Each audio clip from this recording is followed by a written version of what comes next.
আসসালামু আলাইকুম সবাইকে। অগ্রিম পবিত্র মাহে রমজানের শুভেচ্ছা জানিয়ে আজকের ভিডিওটি শুরু করছি। তো আজকের ভিডিওটিতে আমি আপনাদের সাথে একটি পিএলপি ফাইল শেয়ার করব। পিএলপি ফাইলটি হচ্ছে পবিত্র মাহে রমজানের সাহারি এবং ইফতারের সময়সূচি PLP file. PLP file link আমি ভিডিও ডিসক্রিপশন বক্সে দিয়ে দেবো, সেখান থেকে আপনারা ডাউনলোড করে নেবেন। তবে ডাউনলোড করার জন্য 6 সংখ্যার একটি পাসওয়ার্ডের প্রয়োজন হবে। পাসওয়ার্ড 6টি আমি ভিডিওর মাঝখানে দিয়ে দেবো, সেই পাসওয়ার্ডটি আপনারা সংগ্রহ করে নেবেন। এবং পিএলপি ফাইলটি এডিট করার জন্য ছোট্ট একটি অ্যাপ্লিকেশনের প্রয়োজন হবে। অ্যাপ্লিকেশনটি হচ্ছে পিক্সেল ল্যাব, আপনারা প্লে স্টোরে গিয়ে সার্চ করলে পেয়ে যাবেন, অথবা আমি ভিডিও ডিসক্রিপশন বক্সে আপনাদের সুবিধার্থে লিংক দিয়ে দেবো, সেখানে ক্লিক করে ডাউনলোড করে নেবেন। তো চলুন বেশি কথা না বাড়িয়ে মূল ভিডিওতে যাওয়া যাক। মূল ভিডিওতে যাওয়ার পূর্বে আপনার কাছে একটা রিকোয়েস্ট থাকবে, আপনি যদি আমাদের চ্যানেলে নতুন হয়ে থাকেন তাহলে সাবস্ক্রাইব করে পাশে থাকা বেল আইকনটি বাজিয়ে দিবেন সবার আগে আমাদের ভিডিওগুলো পাওয়ার জন্য।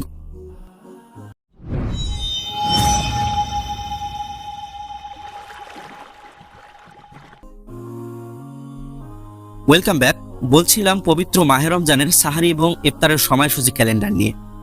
তো এটি ডাউনলোড করার জন্য সরাসরি আপনি আমার এই ভিডিও ডিসক্রিপশন বক্সে চলে যাবেন, সেখানে একটা লিংক দেওয়া থাকবে, সেটাতে ক্লিক করবেন, অথবা সেই লিংকটি কপি করে আপনি আপনার ফোনে থাকা যে কোনো একটা ব্রাউজারে চলে যাবেন। তো আমি ক্রোম ব্রাউজারে চলে আসছি, আপনারা আপনাদের ফোনে যে কোনো একটা ব্রাউজার সিলেক্ট করে সেখানে চলে যাবেন। চলে যাওয়ার পর সার্চ বারে যে লিংকটি কপি করেছিলেন সেটা পেস্ট করে দিবেন। তো আমি পেস্ট করে দিচ্ছি। পেস্ট করার পর সার্চ করে দিবেন। সার্চ করার সাথে সাথেই আপনার সামনে এরকম একটা ইন্টারফেস শো হবে। তো আমি ভিডিওতে যে পাসওয়ার্ড 6টি দিয়েছিলাম সেটা আপনারা কালেক্ট করবেন, কালেক্ট করে এখানে সেই পাসওয়ার্ড 6টি দিয়ে দেবেন। তো আমি দিয়ে দিচ্ছি পাসওয়ার্ড 6টি। আর যারা ভিডিও ডেসক্রিপশনে থাকা লিংকে ক্লিক করেন তাদের সামনেও কিন্তু এরকম একটা ইন্টারফেস শো হবে।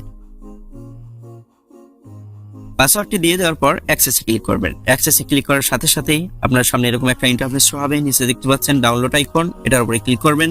তো আমি এটার উপরে ক্লিক করে দিচ্ছি। এটার উপরে ক্লিক করার সাথে সাথেই এখানে আপনাকে 12 সেকেন্ড ওয়েট করতে হবে। 12 সেকেন্ড হয়ে গেলে এখানে অটোমেটিক্যালি ডাউনলোড লেখা ভেসে উঠবে।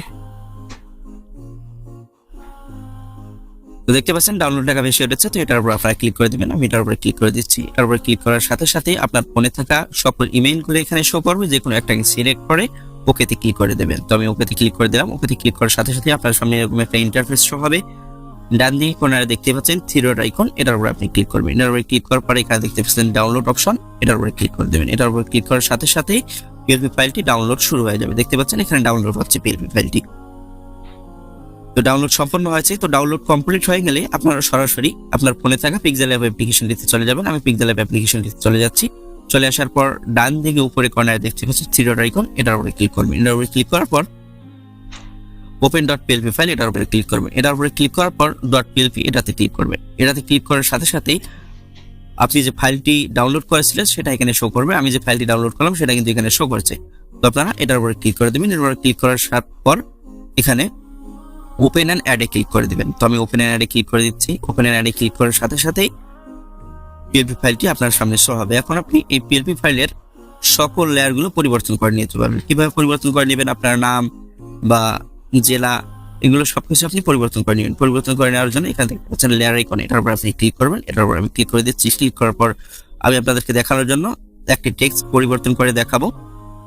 আমি আমার নামটি পরিবর্তন করে দেখাবো, সেজন্য এখানে যে টেক্সটটি রয়েছে এর পাশে দেখতে পাচ্ছেন পেন আইকন, এটার উপর আপনি ক্লিক করে দেবেন। আমি এটার উপর ক্লিক করে দিচ্ছি। আবার পেন আইকনে ক্লিক করে দেবেন। পেন আইকনে ক্লিক করে দেওয়ার পর আপনি এখানে আপনার নামটি লিখে দিবেন।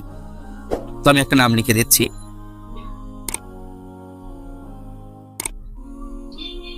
লিখে দেওয়ার পর ওকেতে ক্লিক করবেন। ওকেতে ক্লিক করার পর দেখতে পাচ্ছেন যে নামটি আমার পরিবর্তন হয়েছে। তো আপনিও কিন্তু এইভাবেই আপনার এই ডিজাইনটিতে যে লেয়ারগুলো রয়েছে সবগুলো পরিবর্তন করে দিবেন। লেয়ারগুলো পরিবর্তন করা হয়ে গেলে উপরে দেখতে পাচ্ছেন সেভ আইকন রয়েছে, এটার উপর আপনি ক্লিক করে দেবেন। তো আমি এটার উপরে ক্লিক করে দিচ্ছি। এটার উপরে ক্লিক করে দেওয়ার পর সেভ অ্যাজ ইমেজ, এটার উপর আপনি ক্লিক করে দেবেন। এটার উপরে ক্লিক করার পর এখানে যে কোয়ালিটিটা রয়েছে এটা আপনি আলট্রা করে দিবেন কাস্টম থেকে। আলট্রা করে দেওয়ার পর সেভ টু গ্যালারিতে ক্লিক করবেন, তাহলে এটা আপনার ফোনে সেভ হয়ে যাবে। তো ভালো থাকবেন, সুস্থ থাকবেন, দেখা হবে নতুন কোনো ভিডিও নিয়ে। আল্লাহ হাফেজ।